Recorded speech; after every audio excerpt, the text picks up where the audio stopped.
Pronaret e shtëpive të vjetër të ndërtuara para vitit 1991 mund të regjistrohen përmes portalit e-Albania vendimin për kalimin pronësit panesës o borrit në përdorim apo trullit funksional, duke u pajisur në këtë mënyrë me dokumentacionin e plot pronësisë. Agjencia Shtetërore e Kadastrës informoi qytetarët e interesuar mbi procedurën që duhet të ndjekin për regjistrimin e këtyre akteve, proces që mund të kryhet online pa qenë nevojshme paraqitja fizike për aplikimin. Sipas ASHK-s, në portalin e-Albania qytetarët duhet zgjedhin shërbimin aplikim për regjistrimin e kalimit pronësisë me anë të ligjit, me vendim të gjykatës apo të një akti administrativ. Pas krijimit të një aplikimi të ri dhe plotësimit të dhënave të kërkuara, duhet të zgjidhet shërbimi regjistrimi i kalimit pronësisë me anë të aktit administrativ të lëshuar nga ASHK.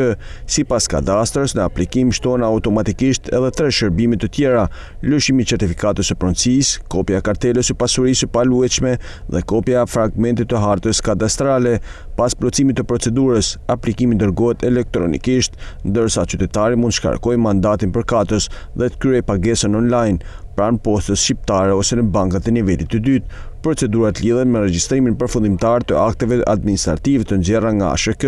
për kalimin pronësi të banesave të vjetra dhe sipërfaqeve që lidhen me to, duke u mundsuar përfituesve pajisje me dokumentacionin kadastral të pasurisë, ndërkohë informacioni mbi dokumentacionin që kërkohet për aplikimin mund të gjendet në faqen e ASHK-s në rubrikën Shërbime.